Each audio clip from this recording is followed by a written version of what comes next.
তাহলে এই যে তিনটি লোক, এই তিনটি লোকের মধ্যে আবার দ্বারকার উপরে মথুরা, মথুরার উপরে বৃন্দাবন,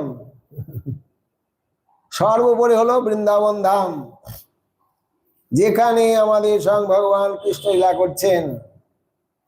জীবগোস্বামীপাদ সিদ্ধান্ত সমাধান করার জন্য গোপাল চম্পু গ্রন্থে দেখিয়েছেন ওই বৃন্দাবনে আবার তিনটি ভাগ, দ্বারকা, মথুরা, বৃন্দাবন। বৃন্দাবনে আবার তিনটি ভাগ, স্বকীয়া, পরকীয়া আর স্বকীয়া পরকে অভাব।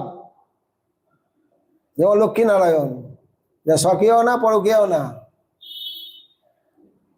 কিন্তু বৃন্দাবনে স্বকীয়া আছে, পরকীয়া আছে, আর স্বকীয়া পরকে অভাব ওই লক্ষ্মীনারায়ণের মধ্যে তারা নিত্য অনাদিকাল থেকে বিরাজ করছেন। স্বকীয়া মানে বিবাহ করলে স্বকীয়া বলা হয়, সেখানে রাধা গোবিন্দে বিবাহ করেননি, অনাদিকাল থেকে তারা আছেন, এই জন্যে স্বকীয়া পরকে অভাব। আবার এই জগতে যারা পরকীয়া রসের ভজন করছেন তারা সেখানে কি পাবেন? তো না, পাবেন না। এদের সেবা গ্রহণ করার জন্য সেখানে পরকীয়াও আছে।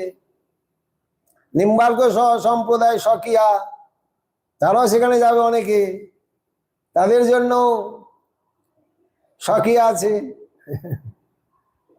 ভগবান এই জন্যই তিনি ভগবান, ভক্তের বাসনানুরূপ তিনি এই প্রকার লীলা করেন।